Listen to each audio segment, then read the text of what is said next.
예정입니다. 초대 청장엔 정은경 질병관리본부장이 유력하게 거론되고 있습니다. 이번 조직 개편은 감염병 관리와 예방을 일원화시키기 위한 목적을 가지고 있습니다. 질병관리청에서는 감염병 사후 관리에서 벗어나 감염병의 감시 단계부터 대처, 감염병 예방을 위한 연구와 백신 개발 지원까지 모두 이루어지게 될 전망입니다. 또한 5개의 권역별 질병 대응센터를 설치하여 지자체들과 위기적으로 협력함으로써 지자체들의 감염병 대응 능력을 크게 높여주고 지역사회 방역을 보다 탄탄하게 만들어줄 것으로 기대되고 있습니다. 이 같은 질병관리청은 그동안 정은경 본부장이 꿈꿔왔던 꿈이 현실화된 것으로 앞으로 정은경 본부장이 초대 청장이 되면 조직과 인사, 예산을 독자적으로 운영하여 강력한 지휘권을 가지게 될 전망입니다. 질병관리본부는 출범 16년 8개월여 만에 질병관리청으로 승격하면서 기존 정원의 42%가 보강되어 5개국과 3간 1476명이라는 기관이 될 것으로 알려졌습니다. 이제 질병관리청은 감염병 조사는 물론 연구와 정책까지 독자적으로 수행하는 명실상부 감염병 컨트롤타워로 자리매김할 예정입니다. 이로 인해 세계적으로 우수하다고 평가받고 있는 우리의 감염병 대응 체계와 보건의료 역량이 한 차원 더 높게 발전할 것으로 보이고 있습니다. WHO 사무총장은 지난 7일 이번 바이러스 사태에 대해 마지막 팬데믹이 아닐 것이라고 강조하며 각국의 공중보건 시스템 강화를 촉구했습니다. 그는 최근 몇 년 동안 많은 국가가 의료 분야에서 엄청난 발전을 이뤘지만 대부분 국가들이 전염병 대응에 기반이 되는 공중보건 시스템을 무시했다고 지적했습니다. 그러면서 한국을 다시 거론했습니다. 한국은 사스와 메르스와 같은 다른 질병으로부터 얻은 교훈을 통해 시스템을 강화시켰고 이로 인해 코로나에 적절하게 대처할 수 있다고 설명했습니다. 지난 8월 코로나 초기 대응에 완전히 실패해 큰 피해를 당한 영국은 한국의 질병관리본부와 같은 새로운 보건기구를 출범시키기도 했습니다. 영국은 앞선 한국을 배우겠다고 했는데 이번 실책을 뼈저리게 반성하면서 전례 없는 대규모 예산을 투입할 것이라고 했습니다. 한국은 이렇게 전 세계에서 인정받은 방역 시스템을 이제는 한 단계 더 진전시켜 나갈 준비를 하고 있습니다. 정은경 질병관리본부장은 7일 검사 수요가 많아지는 상황을 대비해 코로나 의심 환자의 침을 이용한 검사법을 분석하는 시험을 진행하고 있다며 시험 결과에 따라 도입을 검토할 것이라고 했습니다. 현재 코로나 검사는 입안과 식도 사이 코 안쪽에서 각각 분비물을 채취하는데 향후 대유행에 대비해 침만으로 빠르게 감염 여부를 진단하겠다는 것이었습니다. 만약 이것이 현실화된다면 더 빠르고 효율적으로 감염 여부를 판단하게 될 수 있을 전망입니다.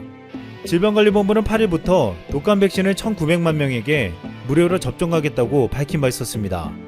또한 정 본부장은 가을철 인플루엔자와 코로나 동시 유행 가능성을 대비해 인플루엔자와 코로나를 동시에 검사할 수 있는 진단키트 도입을 추진하고 있다고 했습니다. 우리 방역당국은 이번 코로나 바이러스로 인해 감염병에 대한 위기감이 커지면서 코로나뿐만 아니라 독감까지도 잡으려는 구체적인 대책을 세우고 있는 것입니다.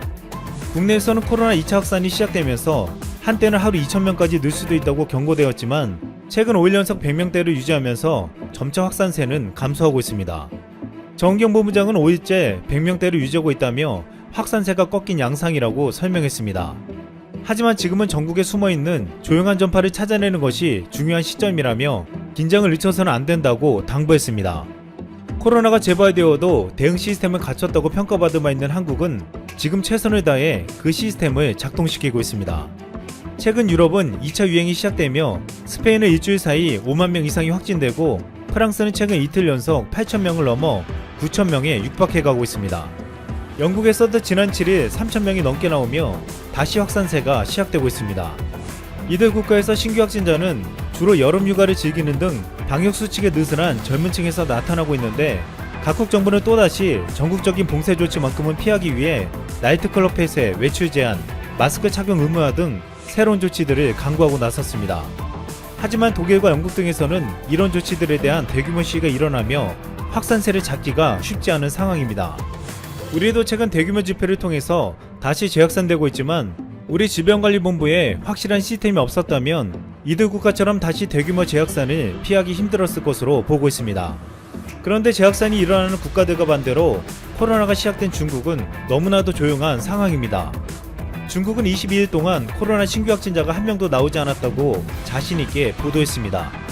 이미 지난 1일부터 중국에서 3억 명의 학생들은 마스크를 쓰지 않은 채 등교를 시작했습니다. 결국 지난 8일 시진핑은 코로나 종식을 선언했습니다. 8일 중국 관영 매체들에 따르면 시진핑은 지난 8개월 동안 우리 당은 코로나와 대전을 치렀다며 고단하고 힘든 역사적 큰 시험을 거쳐 거대한 노력을 쏟아부어 중대하고 전략적인 성과를 냈다고 말했다고 보도했습니다. 시진핑은 코로나의 전쟁에서 싸운 이들에게 중국 최고의 영예인 공화국 메달을 수여했습니다. 많은 나라들은 이 같은 중국의 상황에 의심의 눈초리를 보냈습니다. 그런데 국내 공안 검역에서 중국의 잔치에 찬물을 끼얹는 일이 벌어졌습니다. 중국에서 22일째 본토 확진자가 한 명도 나오지 않았다고 했지만 이 기간 중국발 한국행 승객 5명이 확진 판정을 받은 것입니다. 7일 외교 소식 등에 따르면 지난 16일부터 이달 6일까지 중국에서 출발해 한국에 도착한 승객 중 코로나 확진 판정을 받은 사람은 총 5명이었습니다. 까다로운 국내 검역에서 발견된 중국 확진자로 인해 지금 중국의 주장은 거짓일 수 있음이 드러난 것입니다.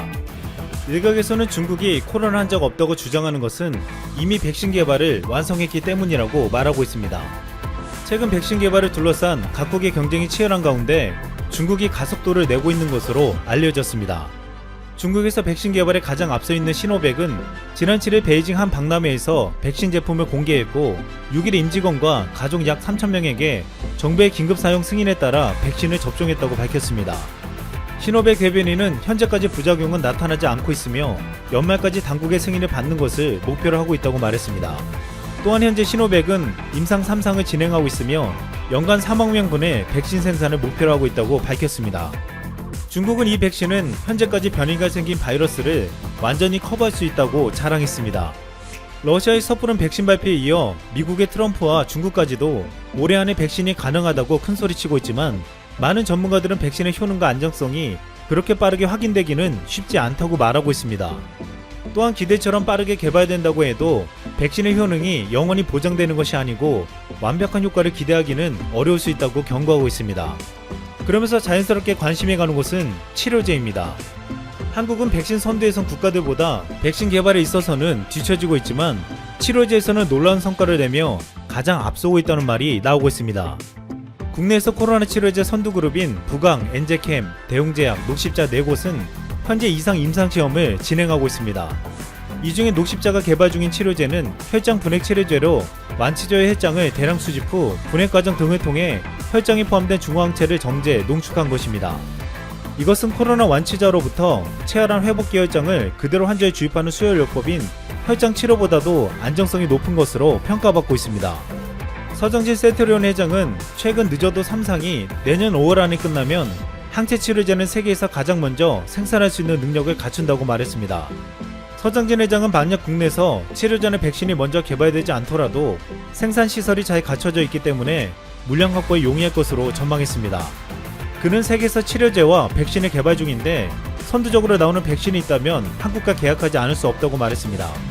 한국이 보유한 바이오 의약품 생산 능력이 15%에 달하는 만큼 치료제, 백신 등이 개발된다면 생산을 한국이 하고 일정 물량을 한국 국민용으로 확보하는 형태를 취할 수 있다는 것입니다. 이런 가운데 우리 방역당국은 이달 중 코로나 항체 치료제를 대량 생산하겠다고 밝혔습니다. 권준욱 중앙방역대책본부 부본부장은 8일 정례 브리핑에서 현재 식품의약품안전처에서 임상 2상과 3상을 심사 중이며 9월 중에는 상업용 항체 치료제 대량 생산을 계획하고 있다고 말했습니다.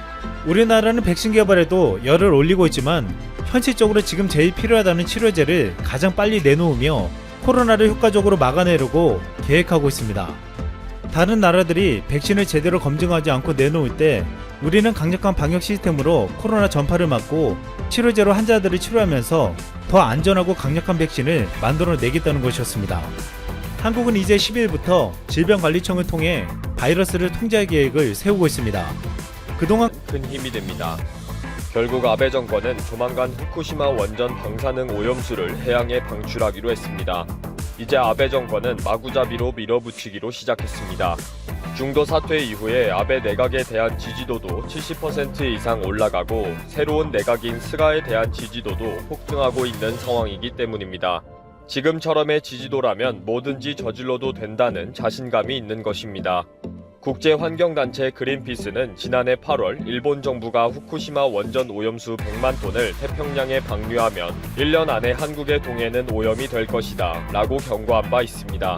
결국 아베의 도박에 의해서 한국의 바다는 엄청난 피해를 입게 생겼습니다.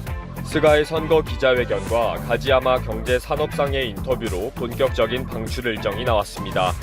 오늘자 산케이신문 보도에 의하면 가지야마 히로시 경제산업상이 후쿠시마 제1원자력 발전소 내 방사성 오염수는 일본 정부가 책임지고 결단해 처리하겠다라고 말했습니다. 처리수 탱크가 많아져서 저장 공간에 한계가 있다라는 이유도 밝혔습니다. 결국 스가 요시히데가 차기 총리로 취임하자마자 오염수를 태평양에 방출하겠다라는 것을 명확하게 한 것입니다. 스가 요시히데도 2일 출마 기자회견에서 후쿠시마 원전 처리수를 어떻게 할 것인가 라는 질문에 차기 정권에서 해결하겠다. 지금의 전력 정책 중에서 원자력 정책이 있으니까 거기에 입각해 처리할 것이다 라고 말을 했습니다.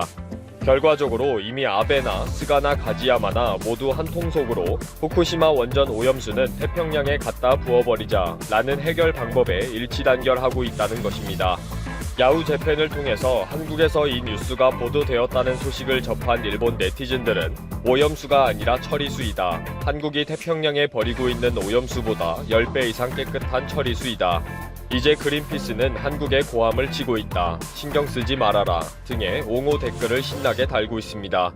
오늘 열린 후쿠시마의 9월 정례의회에서 고하타 히로시 시장도 후쿠시마 원전 방사능 오염수는 태평양에 버릴 수밖에 없다. 그러나 후쿠시마 현 내에서 오염수를 바다에 버리면 어민 등 지역 주민들이 풍문 피해를 입을 수 있기 때문에 다른 장소에 버려야 한다. 후쿠시마라는 이름이 붙지 않는 장소라면 해양 방출이 타당하다라고 대답했습니다. 이에 후쿠시마 민보는 고하타 시장이 직접 의회에 나와서 해양 방출을 해야 한다고 입장을 밝힌 것은 처음이다라고 보도했습니다. 그동안 일본 정부는 후쿠시마 주민들을 대상으로 설명회와 설득을 계속했습니다. 그런 작업을 통해서 후쿠시마 주민들이 쓸데없는 풍문 피해를 걱정하는 바보들이다 라는 인식을 심어주고 다른 방법이 없다 라고 자포자기하게 만들었습니다. 아베 정부는 이제 결론을 내려놓고 지역 신문을 통해서 후쿠시마 주민들을 설득하는 연재 기사를 올리게 됩니다. 연재 기사의 수작이 가관입니다. 지역 신문인 후쿠시마 민보는 9월 3일부터 오늘까지 후쿠시마 원전 방사능 오염수 처리에 따른 지역 주민들의 풍문과 현장이라는 시리즈물을 연재했습니다. 이 시리즈 기사의 성향을 잘 알 수 있는 것이 풍문, 풍평이라는 기사 제목이며 기사 분류 사이트 키워드도 루머 2020으로 잡아놓은 것입니다. 일본 주민들도 이미 후쿠시마 원전의 방사능 오염수를 바다에 방출할 수밖에 없다는 것을 인식하고 있으며 단지 신경을 쏟는 것은 후쿠시마 산이라고 하는 풍문 피해라는 것입니다. 이 지역 신문에서 연재하고 있는 그동안의 기사를 보면 이런 염려와 걱정이 계속 반복되고 있습니다. 버리는 것은 어쩔 수 없지만 하는 생각을 하고 있는 것입니다.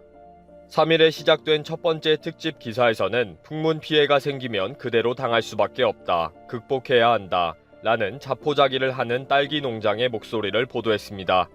그러면서 결론은 이번 기회에 소비자의 눈높이에 서서 변화하려는 노력을 해야 한다. 라는 이상한 자기 반성을 하는 농장 주인의 고백으로 마무리합니다.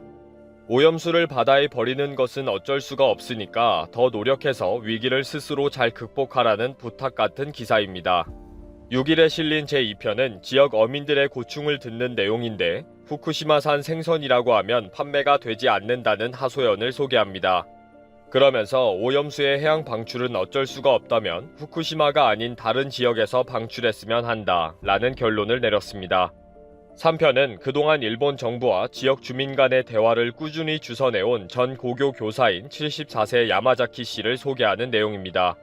안타깝게도 해양 방출 외에는 답이 없는 상황이니까 지역 주민과 대화를 하면서 문제를 풀어나가야 한다고 생각하는 시민운동가입니다. 결국 이 기사도 후쿠시마 주민들에게 어쩔 수 없지 않느냐라는 설득의 도구로 만들어진 것입니다. 7일에 연재된 4편은 두 청년이 나와서 후쿠시마의 어려움을 함께 극복해 나가야 한다라고 대화를 나누는 기사입니다. 후쿠시마만의 문제가 아니라 일본의 문제이기 때문에 다른 지자체들도 관심을 가졌으면 좋겠다는 제안을 하는 젊은이입니다. 젊은이들의 의견도 수용했다는 쇼 같은 느낌의 기사입니다. 5편은 풍문 피해는 어쩔 수가 없다. 풍문은 눈에 보이지 않기 때문에 국민들에게 은밀하게 침투한다. 그러나 진실을 알리는 노력을 끈기 있게 해야 한다. 라는 의견을 가지고 있는 동네 주민의 인터뷰 기사입니다. 완전히 해양 방출을 기정사실화하면서 주민들에게 자포자기와 각오를 하도록 세뇌시키는 형태입니다. 오늘자 신문에 올라온 6편은 풍문을 믿고 있는 소비자들은 바보이다. 과학적인 근거를 가지고 이해하는 노력이 필요하다. 후쿠시마의 생선과 쌀은 과학적으로 아무 문제가 없다. 소비자들은 마음껏 먹고 마시는 자세가 필요하다. 라고 결론을 내리고 있습니다. 이미 연재 기사들의 방향과 의도를 명확하게 정해놓고 기사들을 짜맞춘 것처럼 올라오고 있습니다. 오염수는 해양 방출할 테니 마음 단단히 먹고 상인들은 더 노력하고 주민들은 솔선수범해서 농수산물을 팍팍 먹도록 해야 한다. 라는 것이 기사의 의도입니다. 이런 언론의 꼼수와 비교되는 기사가 아사히 신문의 주간지 특집 기사 시리즈입니다. 지난 8월 23일에 보도된 첫 번째 기사에서는 트리튬은 삼중수소이지만 물의 형태로 존재하기 때문에 제거가 어렵다. 방사능은 아주 적다고 하지만 낮은 농도에서도 위험하다는 전문가가 있다. 라고 지적하고 있습니다. 만약에 해양 방출을 정말 하게 된다면 지역 어민들의 피해는 어마어마할 것이다. 그래서 지역 어민들은 단호하게 반대하는 결의를 다지고 연일 반대 집회를 하고 있다. 라면서 현장 취재를 하고 있습니다. 이제 후쿠시마 시장도 해양 방출을 지지하고 지역 신문인 후쿠시마 민보도 인정하니 새로운 스가 내각이 밀어붙이기만 하면 됩니다. 이제는 일본인의 대부분이 어쩔 수 없다, 안전하다, 괜찮다 라고 스스로 믿고 주장하고 고집하고 있습니다. 문제는 일본이 스스로 폭망하는 것은 그들의 자유인데 한국이 입게 될 피해는 아무도 책임을 지지 않는다는 것입니다. 이대로 정말 오염수를 해양 방출해서 한국의 바다가 피해를 입는 것을 지켜만 봐야 할까요? 골치 아픈 상황입니다. 이놈들을 어찌할까요?